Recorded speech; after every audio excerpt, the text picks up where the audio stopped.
The outcasts arrive. The refugee fleet limped through the darkness between stars, their ships held together by desperation and failing hope. For 3 generations, the Velkari had wandered the galaxy, turned away by every civilized world they encountered. Their crime was simple and unforgivable in the eyes of the galactic order. They had evolved differently. Commander Sarah Chen stood on the observation deck of Earth's primary orbital defense station, watching the approaching vessels on her tactical display. The alien ships appeared damaged, their energy signatures fluctuating wildly. Sarah had been preparing for first contact her entire career, but she never imagined it would happen like this. "Commander, they're broadcasting on multiple frequencies," Lieutenant Marcus Webb reported from his station. The young officer's hands trembled slightly as he worked his controls. "It's definitely a distress signal, but the language is unlike anything in our databases." Sarah moved to the communications panel, her military training keeping her calm despite the magnitude of the moment. Humanity had always wondered if they were alone in the universe. Now they had their answer, and it came in the form of desperate strangers seeking help. The main screen flickered to life, revealing a being that challenged every human assumption about alien life. The Velkari ambassador appeared humanoid in basic structure, but covered in iridescent scales that shifted color with each movement. Their eyes were larger than human eyes, containing depths of exhaustion and hope that transcended species barriers. "Please." The alien spoke through a translation device that converted their melodic language into broken English. "We mean no harm. Our ships are failing. Our children are dying. We only seek refuge, a place to rest before we continue our journey." Sarah felt the weight of the decision pressing on her shoulders. Protocol demanded she consult with Earth's unified government, but looking at the sensor readings, she knew these beings didn't have time for bureaucratic delays. Their life support systems were failing, and radiation leaks suggested their reactors were critically damaged. "This is Commander Chen of Earth Defense Station Alpha," she responded, making a choice that would change human history. "We're transmitting coordinates for a safe orbital position.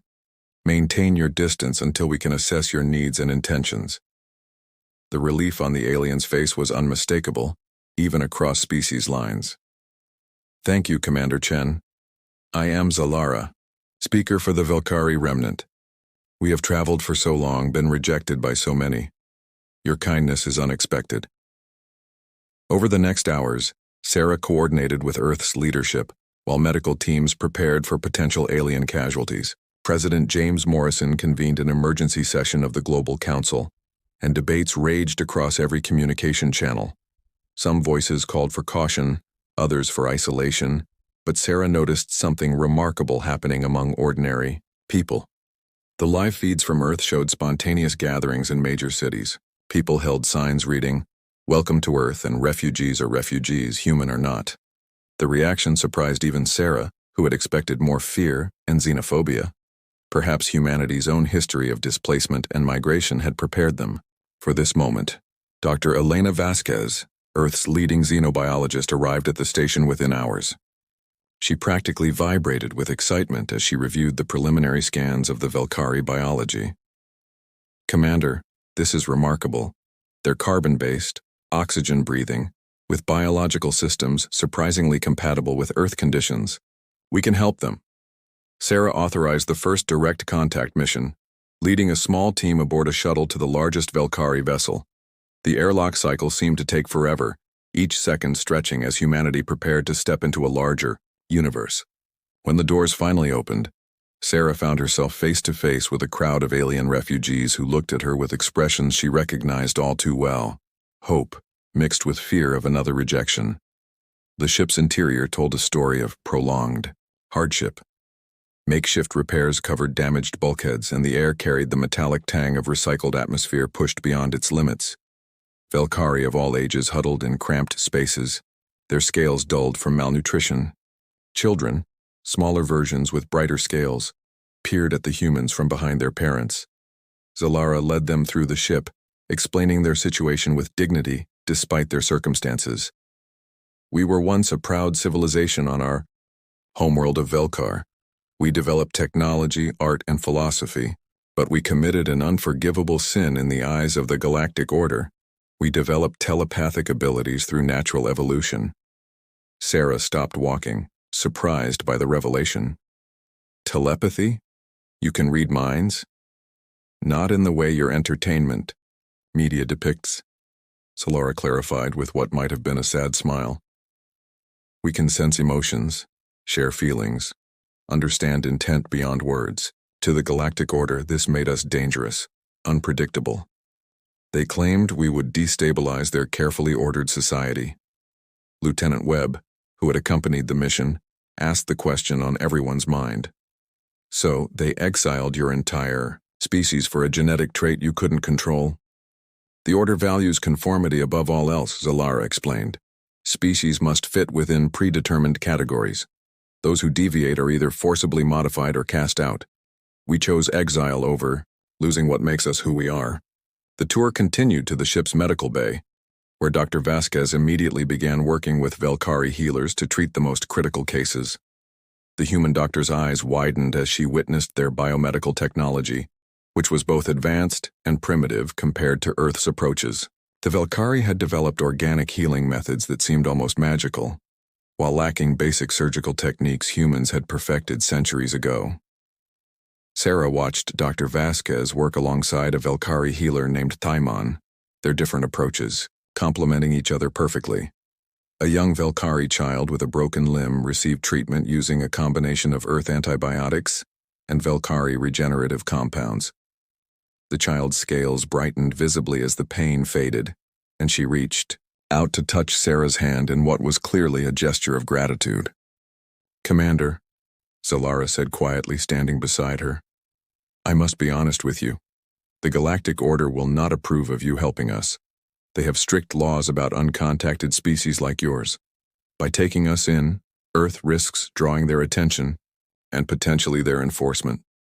Sarah felt the weight of that warning but also remembered the crowds on Earth calling for compassion. "Solara, humans have a saying. The right thing to do is rarely the easy thing to do. We've made our choice."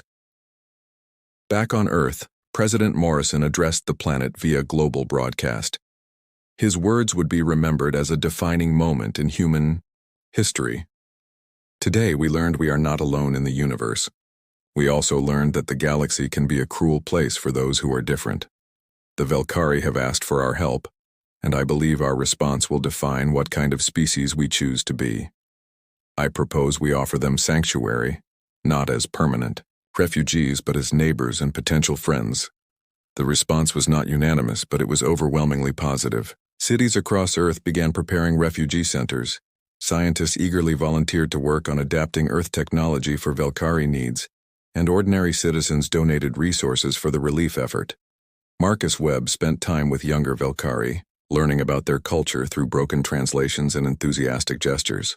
He discovered they had music based on color harmonics, mathematics that incorporated emotional variables, and a deep spiritual connection to stellar phenomena. Every exchange revealed how different yet fundamentally similar the two species were. Dr. Vasquez made a startling discovery while treating Velkari patients. Their telepathic abilities weren't just communication tools. They had allowed the Velkari to develop medical techniques that could diagnose illness through emotional resonance. When she shared this with Earth's medical community, researchers immediately saw applications that could revolutionize human healthcare. The first Velkari delegation to Earth's surface took place a week after first contact. Sarah accompanied Solara and several other Velkari representatives to New York City, where the United Nations had prepared a reception. The moment their shuttle doors opened to reveal Earth's blue sky, several Velkari began crying, or their equivalent, a low harmonic sound while their scales shifted through deep blue hues. "It's so much like home was," Solara whispered, breathing Earth's air for the first time. "Before the order came, before we had to flee, Velkar had skies this blue." The reception was awkward at first, with both species unsure of protocols and proper etiquette. But when a human child broke from the crowd and offered Solara a flower, the tension broke. The Velkari speaker accepted the gift with visible emotion, and their scales brightened to mirror the flower's yellow petals, their way of showing appreciation. That evening, as Sarah stood with Solara on the observation deck of the UN building, Looking out over the city lights, the alien speaker shared more about their journey. They had been refused sanctuary by 12 different species, each too afraid of the Galactic Order's displeasure to offer even temporary shelter. Some worlds had attacked them on sight, viewing them as contamination to be eliminated. "Why did you keep searching?" Sarah asked. "After so much rejection, why not find an uninhabited world and hide?" Zalara's scales shifted to a pattern Sarah was learning meant contemplation. Because isolation is a slow death for any species. We needed not just a place to live, but people to live among. Connection, exchange, growth. These are what make existence meaningful. Your species seems to understand this instinctively. As the weeks passed, integration began in earnest. The Velkari shared their technology freely, including efficient energy, systems that could help Earth's climate crisis, and agricultural techniques that could grow food in previously barren soil. In return, humans offered not just sanctuary, but genuine partnership. However, not everyone on Earth supported the decision. Protest movements arose, fueled by fear of the unknown and concerns about resource allocation. Some religious groups viewed the Velkari as demons or divine tests. Sarah found herself defending the alliance in military briefings where generals worried about Earth's defensive capabilities if the Galactic Order arrived. The answer came sooner than anyone expected. A massive ship appeared at the edge of the solar system, its configuration unlike anything in Velkari databases. It broadcast a single message in perfect English, having monitored Earth's communications. "The primitive world designated as Earth has violated Galactic Order Protocol 7 by harboring genetic deviants. You will surrender the Velkari immediately, or face the consequences of your defiance." Building a new tomorrow. The Galactic Order Enforcer ship hung in space like a metallic mountain, dwarfing even Earth's largest orbital stations. Its message repeated every hour, a countdown to consequences no one fully understood. Commander Sarah Chen stood in the emergency council chamber, surrounded by Earth's military leaders and their new Velkari advisors. As they faced their first interstellar crisis, "Their technology is centuries ahead of ours," General Patricia Stone stated bluntly, reviewing the tactical assessments. "Our weapons can't even penetrate their outer shields. If they decide to attack, our defenses will last minutes, not hours." Zalara's scales had remained a deep purple since the Enforcer's arrival, a color Sarah had learned indicated profound worry. The Order doesn't usually destroy worlds outright. They prefer subjugation, turning species into servant races. But Earth has committed 2 crimes in their eyes: harboring us and developing independently without their guidance. President Morrison leaned forward, his face showing the strain of the past 72 hours. "What exactly does developing independently mean?" Thyman, the Velkari healer who had become Earth's liaison for scientific exchange, explained through the improved translator they'd developed together. "The Galactic Order believes all intelligent species should follow the same technological and social evolution path. They provide guidance to young civilizations, ensuring they develop correctly. Earth escaped their notice, hidden in what they call a void sector. Your development is unique." Dr. Vasquez, who had been studying comparative technologies, added her discovery. "Our analysis shows human technology took completely different approaches to common problems. Our computers use quantum mechanics differently. Our medical science incorporated biological and mechanical elements they keep separate. And our space travel methods are energy inefficient, but remarkably adaptable." Sarah had been thinking about this since the Enforcer arrived.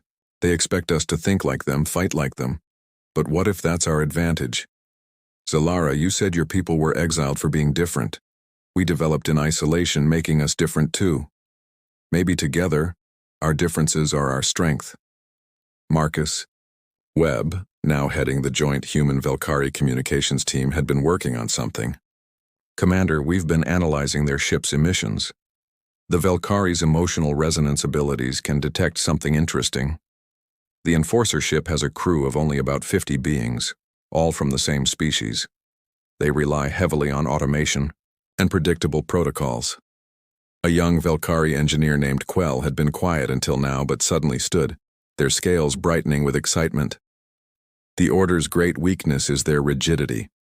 They cannot imagine anyone doing things differently than their prescribed methods. What if we combined human unpredictability with Velkari telepathic coordination? Over the next 48 hours, Earth became a planet transformed by desperate innovation. Human and Velkari engineers worked side by side, creating hybrid technologies that neither species could have developed alone. The Velkari's emotion-based computing merged with human quantum processors, creating systems that could adapt in real time to changing conditions. Sarah watched a remarkable scene in the primary construction bay. Human welders working alongside Velkari who used their natural bioelectric fields to fuse metals, creating alloys with properties that defied both species' previous understanding. Children from both species played together in the station's recreation areas, the young Velkari teaching human children their color music, while human children introduced them to games of strategy and chance. Dr. Vasquez made a breakthrough that changed everything. Working with Thymon, she discovered that Velkari telepathic abilities could be partially shared with humans through a neural interface. It wasn't mind reading, but rather an emotional connection that allowed instantaneous coordination without verbal communication. When Sarah volunteered to test the first prototype, she experienced something profound, feeling the collective determination of both species united in purpose. The Galactic Order Enforcer grew impatient. Their final ultimatum came with a demonstration of power. They destroyed Pluto's moon Charon with a single energy beam, the explosion visible from Earth's telescopes. The message was clear: surrender or face annihilation. President Morrison's response was broadcast to the entire solar system and, unknowingly, to monitoring stations throughout the galaxy. Earth stands with the Velkari. We will not abandon those who sought our help. If the Galactic Order values conformity over compassion, order over innovation, then we choose to stand against them. We may be primitive by your standards, but we are not powerless. The battle began 12 hours later.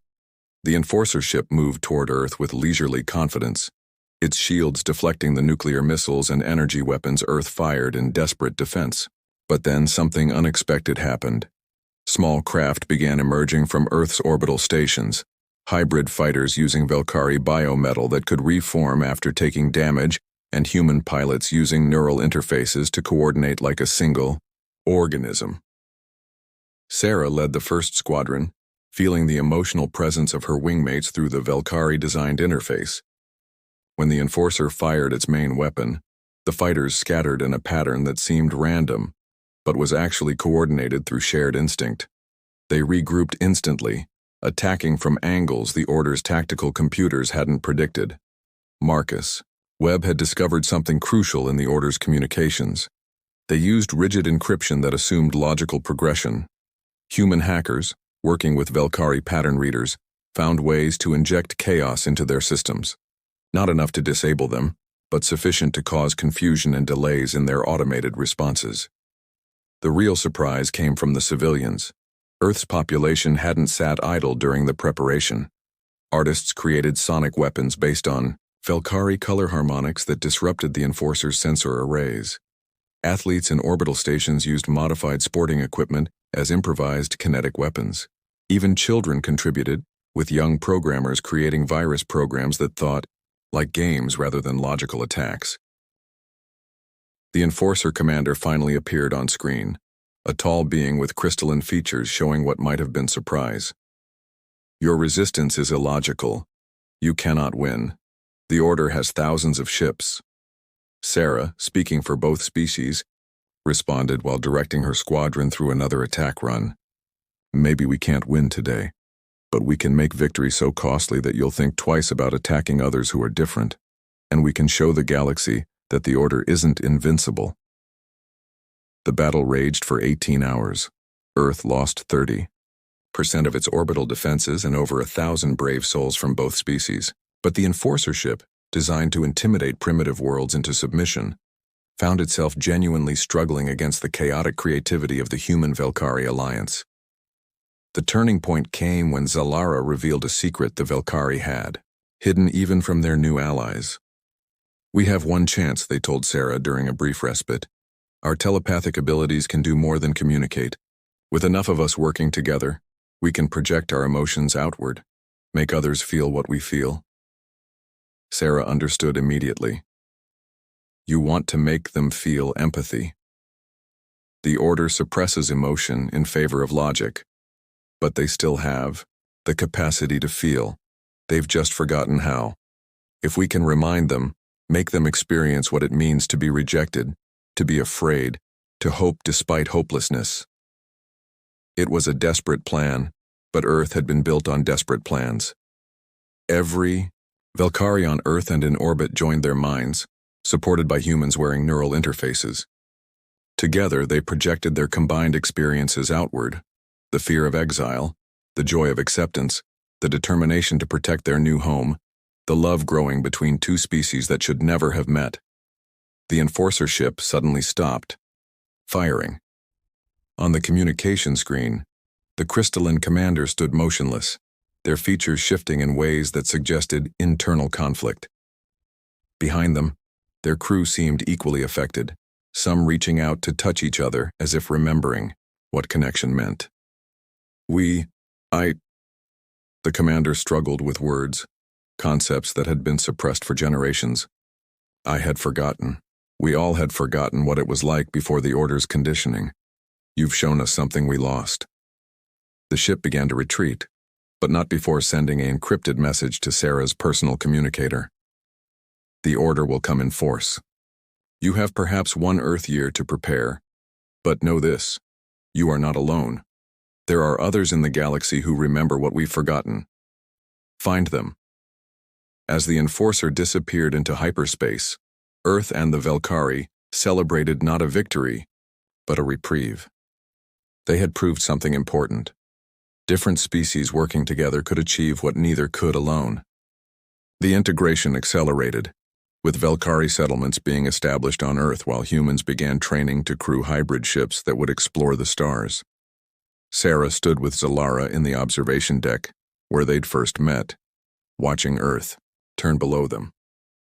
The planet now hosted 2 species, united not by conquest or subjugation but by choice and mutual respect.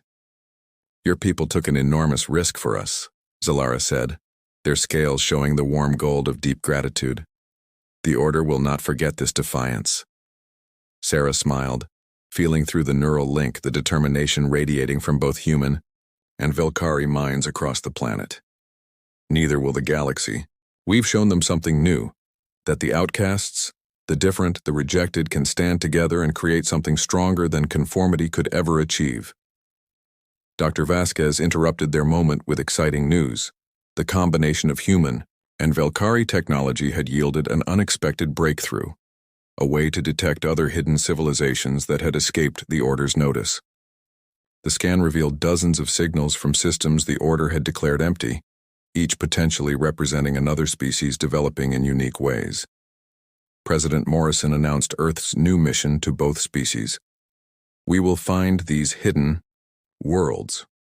We will offer them what the Valkyrie offered us, knowledge, partnership, and the strength that comes from diversity.